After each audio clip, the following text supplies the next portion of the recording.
At the beginning of the movie, we see two brothers. Nate was what people called Nathan, who was the younger of the two. Both brothers go into a museum without permission and try to steal a map. In the meantime, police officers show up and take the kids to an orphanage. They don't have any parents and have lived in an orphanage their whole lives. Nate's older brother tried many times to get away with the map, because Nate and his brother are pirates by birth. The map showed where the treasure was. The sister of the orphanage tells the officer, "You can take Nate's older brother, he's still young." Even though he was held back, he used to steal. But Nate's older brother won't give himself up to the police. As a result, he decides to depart. He goes into his room to pack up his things. Nate says to his older brother, "I can't live without you." Nate's big brother sends him a necklace, a lighter, and a letter. "I'll be back," he says as he walks away. After his older brother has left, Nate opens the letter. When he turns on the lighter's light,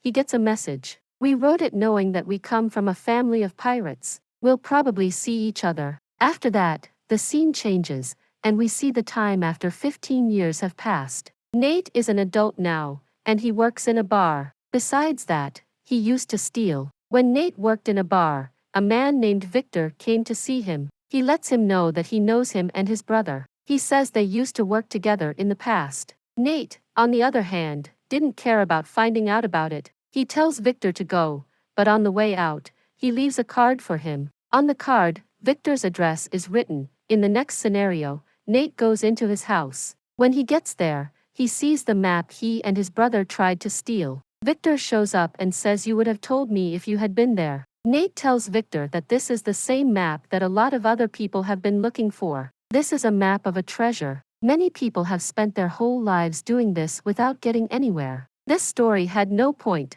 Victor tells Nate that this story is not pointless. "I'm sure you and your brother know a lot about this map." Victor gives Nate a book and a picture of a ship at a later time. This isn't just any ship, it's an old ship that's worth $500 million. Not only that, but there is also money hidden on the ship. This was looked after by a group of 18 people. Because he knows so much about the treasure, Victor couldn't let him go. Now, he offers him a job, but Nate turns it down. Victor says, "You can get your brother if you come with me." Nate goes to his house and starts to look at his brother's things. He finally agrees to work with Victor later. The next morning, we see Nate making a cross sign to Victor. He says that this isn't a cross, but the key to getting to the treasure. Victor claims to have one of the keys, and the other must be stolen quickly. Victor claims that the other key is in the hands of an auction company, and that key will be shown in a moment. Soon, we'll need to steal that key. Victor steals the key after visiting that company. He was going back to where he took the key. After putting the knife to Victor's throat, a girl named Brett shows up. She is doing what her boss told her to do by giving me this key. She did this because her boss told her to. This person used to be Victor's enemy. While they were fighting over this key, at the same time, some guards show up, which Victor uses to his advantage. After he gets the key, he runs away. After getting the key, Victor goes to Barcelona. They run upon a girl named Fraser, who is already acquainted with Victor. She, on the other hand, doesn't know Nate and wants to know more about him. Victor introduces him as an old friend. Nate finds out that Fraser, not Victor, has the other key. Nate gets in Victor's face and asks, "Why did you lie to me?" Fraser claims that you may be completely unaware of the situation. While they were fighting, Fraser left the scene with the key. Nate was running after Fraser, but Fraser was already ahead of him. Fraser was sitting in her car and getting ready to leave. However, Nate appears in front of her car, and Victor also comes there. He tells Fraser to take the whole treasure, but you don't know what it is. Nate is the only one who knows what's going on, and when Fraser hears about it, he agrees to work with them. Nate tells them that those 18 people hid the treasure near the church many years ago. When they reach the church, Nate starts to notice the cards his brother gave him when he got there. Because of this, he is sure he is in the right place. Now, 3 of them are hiding in the basement of the church. They find the place where the key can be used. Under the statue was where the key was hidden. They don't know which way the key should turn, though. Victor reads in the book that both keys must be turned in a clockwise direction. Because of this, arrows start coming out of the statue. 3 of them, however, are still not hurt. After taking the risk again, Nate and Fraser turn in the opposite direction of the clock. Then, there will be a path behind the statue. The path went through a cave at one point. Later, Nate tells Victor that we have to take different ways to get there. He says that I and Fraser will go the same way. You'll go down one path, and Victor and Nate will hook up the GPS on their phones. Nate and Fraser go one way, while Victor goes another. Nate and Fraser walk along an underground path to get to a bar. No one knew about a secret way to get there.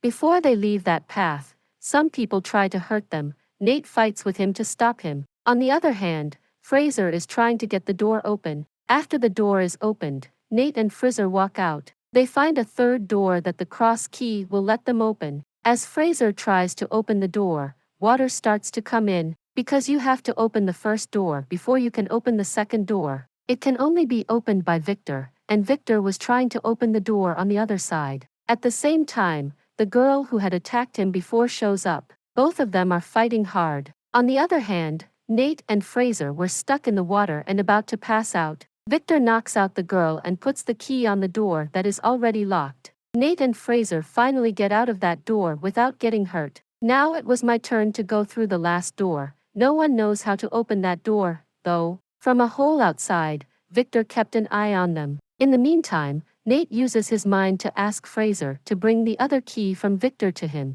On the other hand, Victor doesn't trust them and won't give them the other key. Victor gives up the key in the end because he has nothing else to do. Nate sees a symbol on the door. When Nate puts the two keys together, the door shows the same symbol. They open the door because of this. When they walk through that door, there are 3 big pots in front of them. Victor, on the other hand, asked Nate about the treasure over and over again. Nate flips Fraser over to find out what's in the pots. Fraser saw that there was a lot of salt in the pots when he looked inside them. It means there wasn't any treasure to find. One of the 3 pots breaks, though. They notice that from there, a map appears. This was the real map that showed how to get to the treasure. When Fraser sees Nate, he points his gun at him. She asks, "Do you think Victor is telling the truth?"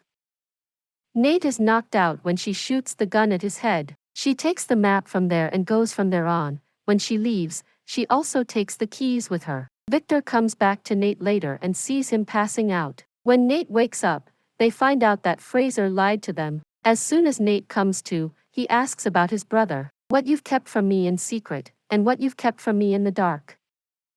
He says that he and your brother went looking for treasure a long time ago. "We had to steal a book to do that, which we did. When we got back to Mercado, the people there shot at us. Because of this, your brother was hit by a bullet, which killed him." When he hears this, he feels sad and starts to cry. He tells him that he has been left to die. "You are now counting on me to bring you that treasure again." On the other hand, Victor says that I lied. "But your brother also wanted you to keep going with his dream after he died." Nate tells me I'll go find the treasure and help him reach his goal. But after that, we'll all go in our directions. Fraser is later seen with Brett and her boss, which suggests that she worked for them. Brett's boss told her that she will be working for Fraser now. Later, Brett's boss takes his crew on a treasure hunt on a plane. They took everything important with them. Brett's boss showed it off to everyone and said, "It's my treasure. My family hasn't been able to find that for a long time." At the same time, Brett shows up and kills his boss. Fraser knows that she will kill herself now that she has killed her boss. So, she hides in the plane car to save her life. Brett tells her men that they should shoot Fraser if they find her. Nate and Victor were looking for Fraser at the same time, get to the plane while sitting in the dicky of the car. As they looked for Fraser, they took the map and used it to their advantage. After a while, Brett and Fraser start to fire. Each was shooting at the other. Victor tells Nate that we found the map and should use the parachute to get away. Nate stops and asks Brett, "You killed my brother, didn't you?" As Victor jumps out of the plane, he opens it after attaching the cargo to the parachute. Because of this, the plane's luggage starts to come out. Victor and Nate are being shot at by Brett's people. Nate's foot gets caught in some cargo. He starts to throw the bags up in the air. After a lot of tries, he gets back on the plane. Fraser starts to jump out of the plane at the same time by taking a car. Nate was also there, and when the car fell, he fell with it. Fraser was falling with them, and he asked Nate to open the parachute, but Nate hadn't put one on. They were in the air, but Nate opened a cargo parachute at the same time. Both of them will be in that load. They use the parachute to get to the sea. They go to a beach and stay at a hotel when they get there. After they check into the hotel, they try to figure out the map. On the other hand, Fraser doesn't get anything and falls asleep. Nate works hard all night long to figure out the map and make notes. Fraser wakes up in the morning and sees that he has understood the map and made notes. As she leaves for the treasure while taking the note, she shows once again how smart she is. When Nate wakes up, he sees that the map is no longer there. When he sees this, he starts to laugh because, on the map, he wrote down the wrong place. Nate knows the real location. In the next scene, Nate gets to the place where the map is, that took place in a cave on an island. Nate has been watched by Brett, on the other hand. Nate, on the other hand, jumps into the water to reach the cave. He sees two huge ships, and he knows that many people have died looking for that boat. Nate finds a lot of gold on the ship when he goes inside. In the meantime, he can hear Victor's footsteps coming closer. Nate is scared as he watches this and wonders how he got here. He says that you put him in touch with your G-piece. Brett and her people show up at the same time as the treasure hunters. Nate and Victor hide when they see them. Brett calls her team and gets ready to use a plane to get to the ships, because she knows that both the ship and the treasure are worth a lot of money. Victor and Nate come out and tell everyone that they are going to steal the ship. They come up to the front of the ship, and then you fight the guard. Nate was beating up the guards, too. They throw the guards into the water. After killing the guards one by one, they take over the ship. Brett gets angry when she sees this and sends another ship to attack them. Victor quickly called for a helicopter so he could get away from Brett. Brett was trying to catch him, and Brett's men were attacking Nate's ship. While they were all fighting with Nate, Brett was getting ready to hit his ship. Because Nate attacked Brett's helicopter, it is no longer able to fly. At the same time, her ship crashes into the mountain and is completely ruined. Brett finds a way out and ends up on Brett's ship. She tells Nate that if someone isn't hers, then they can't be anyone else's. After she says this, she throws the ship's engine into the water. Because of this, neither the ship nor the helicopter can move. Victor's gold bag also starts to fall apart. After setting his helicopter to fly itself, he goes to get the bags. Brett and Nate, on the other hand, are fighting on the ship. Nate runs away and tries to get on the helicopter, but Brett is after him. Victor gives up his bag full of gold. After he throws the bag at her, Brett falls into the water. At the same time, the rope from the ship that is holding the helicopter in place breaks. Victor turns Nate over, but the whole ship crashes down on Brett. So, she dies, and the ship starts to float after it breaks. Nate tells Victor that we can still get this gold. Victor, on the other hand, stops and says that the government now owns the land. They are going to take it, and Victor has to fly the helicopter. Nate tells him not to be sad, and he takes the gold out of his pocket slowly. Both of them begin in a good way. At the end of the movie, we see a motorboat following Victor and Nate. Nate was fooled by her because she is Fraser. We can tell that Nate's brother is still alive and in jail. After that, the movie is over.